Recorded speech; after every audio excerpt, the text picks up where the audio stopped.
All right, it's going to be a little variation on a classic fly here. This is going to be the hare's ear prince nymph. So when we're all said and done, we're going to go a little something that looks like that. Nice buggy fly, good version of a really popular fly. I actually kind of like tying this a little bit more than the regular prince nymph because I catch a little heat sometimes when I post princes because I don't really fish them. And I've learned that, man, are they popular. So every time I post one and, I don't really use them all that much, I get all kinds of comments. People tend to love this fly, but I fish this version. This version works very well. This is a little bit more, in my opinion, of a stonefly imitation, but it's tied pretty much the same way.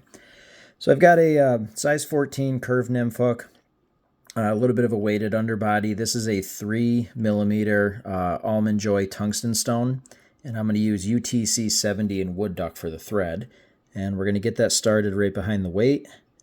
And I'm just going to kind of work my way down here with a thread base all the way down to where I start getting to the bend of the hook.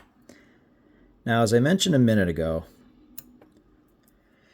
I know this is a kind of a universal attractor pattern. It doesn't imitate one thing great, imitates loosely a lot of things. This version, I think, is a little bit more of a stonefly imitation. Of course, definitely not a perfect one.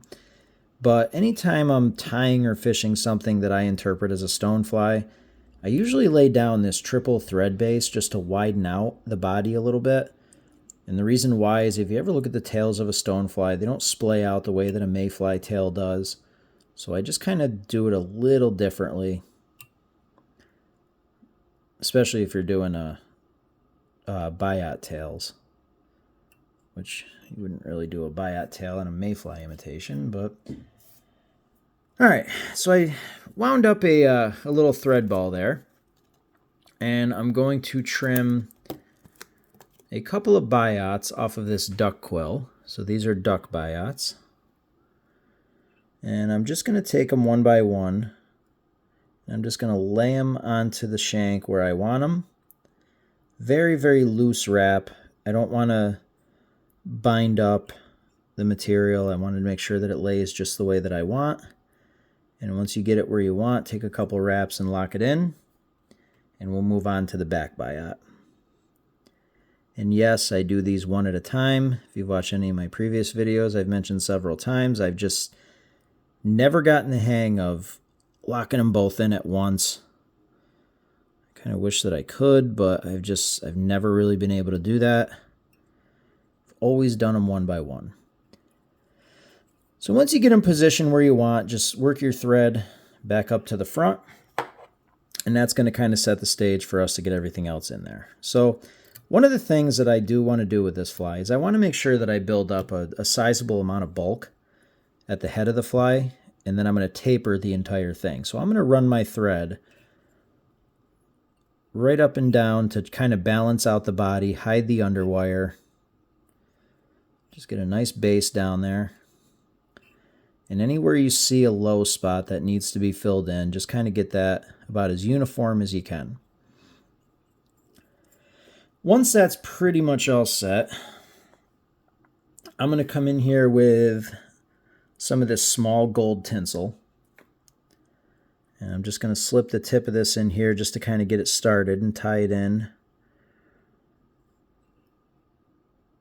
And now what I'm going to do is I'm going to work my way down about a fourth, maybe a fifth of the way down, and then double my thread back. And what we're doing here is we're just building a taper. And I want, as I mentioned before, a little bit more bulk at the head of the fly, because the way that I'm going to dub this is I'm going to use a dubbing loop. And I just want to make sure that the underbody of the fly kind of guides the shape of the body. And because we're using dubbing and not something like a quill or a turkey biot or anything like that, you don't really need to worry about doing this perfectly. As long as it's got that general tapered shape, you're fine. So if you got a couple of mistakes in there or something, this is going to be such a buggy fly when it's done. Any mistake you make is definitely not going to be seen. So we're just going to kind of make our way all the way down, back up to the top. Now you could also build up this bulk in other ways. You know, if you want this to be a really, really heavy fly, you can put another bead in there. You can put more of that lead-free wire in there. There's a lot of different things you can do. Right now I'm choosing to just kind of do it with thread. I'm doing it with thread because I just want to build that underbody, because I am doubling my thread over and tying in a dubbing loop. Now, if you want, you can tie this fly by just simply dubbing it. Just taking your thread, putting on a dubbing noodle, and just wrapping it as you normally would. There's no problem at all with that. The reason why I like the dubbing noodle or the dubbing loop on this fly is very simple, because I like to have the ribbing kind of be a little bit more prominent. And sometimes when you dub it and then tease it out with a brush, sometimes it'll cover up that ribbing a little bit. This way you get the bugginess without teasing it out too much, and the ribbing shows up a little bit better. So I kind of prefer that with this fly. And as for the dubbing loop, there it is. I couldn't find my tool. You can use a regular loop, or if you have one of these dubbing twisters, I got this Smayan. That's a really, really good tool. So what I'm going to do is I'm just going to kind of loop that on there. And I'm going to dub this with some natural hare's ear. So that's what I got there. I got a little tuft of it. And of course, you know, hare's ear is one of the most common materials you can come across and use. You can get it in a number of different places. You can buy it pre-packaged. But my favorite is just the classic. Get it right off the mask. Cut it right off the hare's mask. And the way that you kind of get it nice and fluffed up to where it's really usable, and the way you want it, is get yourself a real cheap little coffee grinder. I think I got one for less than 10 bucks. I keep it right on my desk. Throw it right in there for about, I don't know, 15, 20 seconds. It'll beat that dubbing up, get it all nice and separated and loose with the guard hairs. So a little coffee grinder is definitely a good investment. And I know we're kind of off camera here, but all I'm doing is just opening up my loop and inserting some dubbing all the way down until I run out of room. If you use too much, that's really not a big deal. Too much is way better than too little. And we look like we're about good there. So I'm just going to kind of transfer this over here where I got a little bit of room. I got my camera right in front of me, so I need some space. And I'm just going to give that a twist and let that spin up and do its thing.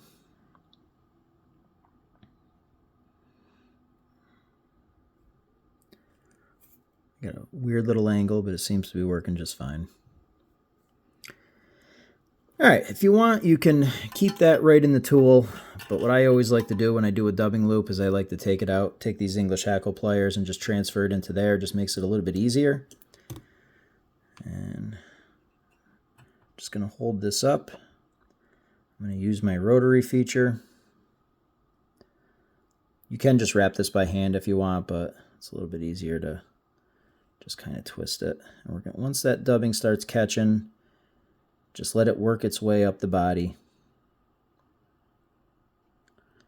That taper that you created will kind of just do its thing. That'll be that. I'm a little short. I want a little heavy. You know what? I'm going to redo that. I don't like the way the that taper came out. Get that off of the thread there. Get out of there.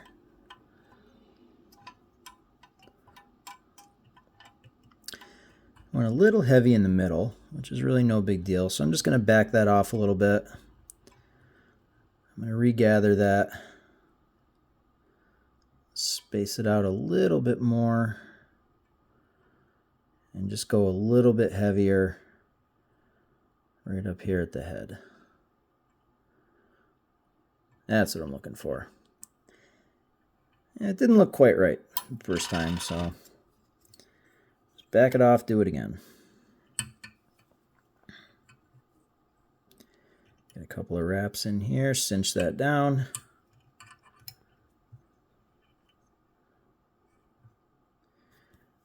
And get rid of that. All right, so once you do that, you're going to have some areas where, you know, you got some extra stuff sticking up, but just kind of run your fingers through pull out anything that's loose. And once you do that, really what's going to be left is, I got a little bit of scrap there. What's going to be left once you do that is just the dubbing that's locked into the loop. So you're going to be in good shape. All right, so I'm going to go in and put another little half hitch here. Save my work and lock my thread in.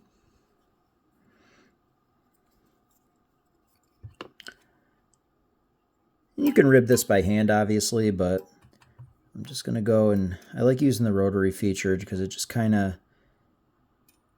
maintains your spacing a little bit better and a little bit easier. And I'm really, really locking these materials in good, not because you really need to, but as I said, I want some bulk here I want my thread level to really get up to where that bead is. All right, so now that that's kind of laying the way we want, I'm just going to take a brush here and just kind of get everything teasing towards the back. That's kind of good there. I like to have a little bit of a cleaner tail, so I'm just going to kind of come in here and give a snip off there. I like the back end of the fly to be a little bit more cleaner of material. I got a little piece there I want to get rid of, tiny little shard. All right, give that another little tease back, and that's good for the body. I keep grabbing that little, get out of there. Jeez. All right, good stuff. Now, if you want, you can go all the way to the bead with the dubbing. There's obviously no problem with doing that. What I tend to do is I tie this kind of like a prince nymph, but also a little bit of a hare's ear soft hackle. I like to have a peacock head on it. So I'm just going to take 3 little strands of peacock here that I pulled off of an eye. Get those cinched in nice and solid. And give that a series of wraps. Get that head filled in.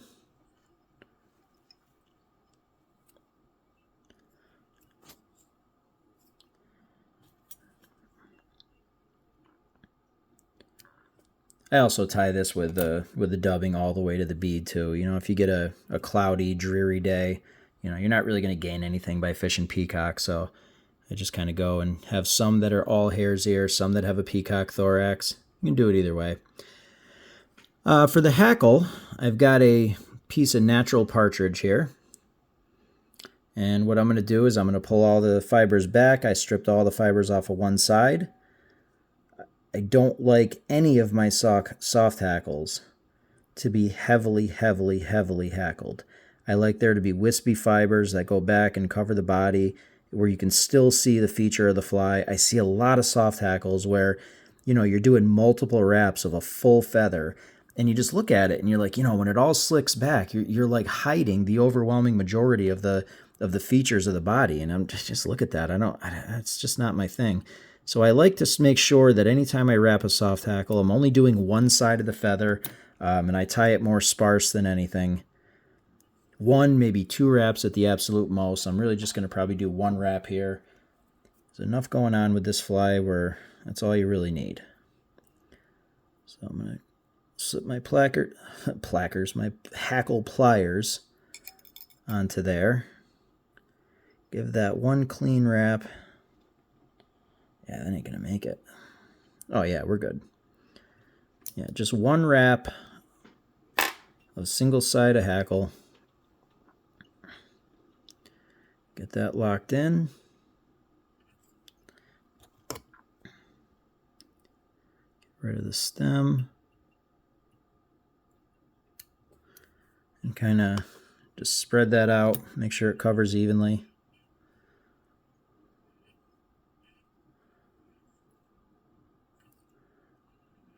Perfect. All right, final order of business. And you can tie these in earlier too if you want, but I like to do them at the end because I like to sure them up with a little bit of resin when I top the whole thing off. Is I'm going to take 2 more little duck biots here. And you want them to kind of lay back like that. And you see how they have a curved side and a flat side? You want them to lay flat side down. So the way that I get these on there to get them to lay flat is I'm going to flip them around and I'm going to tie them so that they're kind of sticking up in the air, which might seem a little weird, but I'm going to fold them back over on top of themselves. The only thing you really kind of need to do is just make sure that your length is where you want it. I'm going to put one loose wrap in there just to kind of hold them where they are. And as I'm eyeballing them, they look pretty even right there where they are. So you know what? I'm not even going to adjust them. Normally, what I was going to say is you can grab either end of the biot and slide them back and forth and make sure that your length is where you want it. But that's they look pretty even. So I'm just gonna leave them right there. So I'm going to slip in here with my scissors. Don't cut your hackle. I just cut a piece of the hackle off, but it's on top, so it doesn't matter.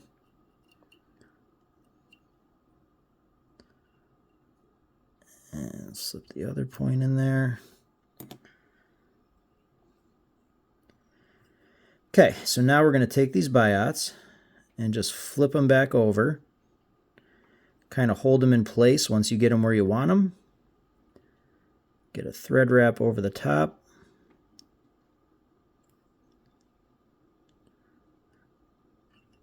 And that'll kind of help them lay right where you want them.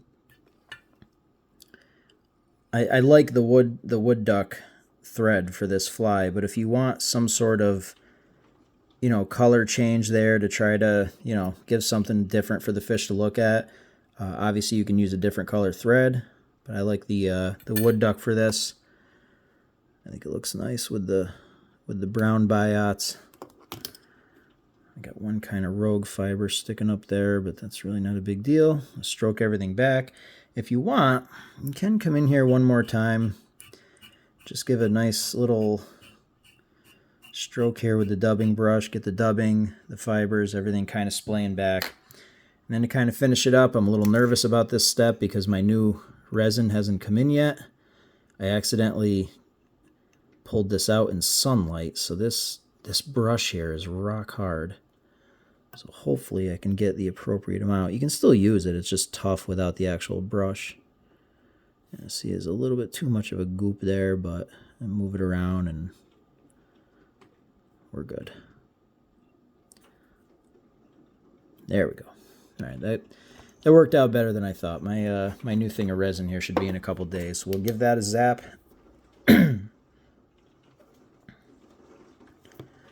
Get rid of this little fiber here. Hopefully that's not coming through on the camera. It's absolutely pouring outside. So it's a good day to be in here tying flies. Give that a wrap, give that a twirl. And there you have it. That is the hare's ear prince nymph.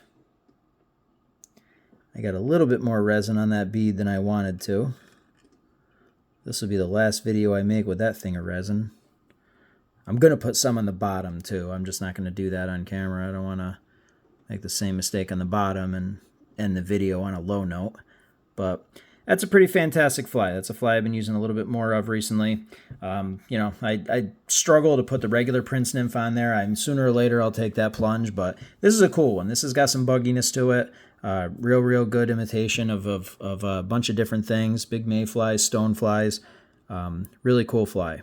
So, as always, questions, comments, anything, just throw them in the comments.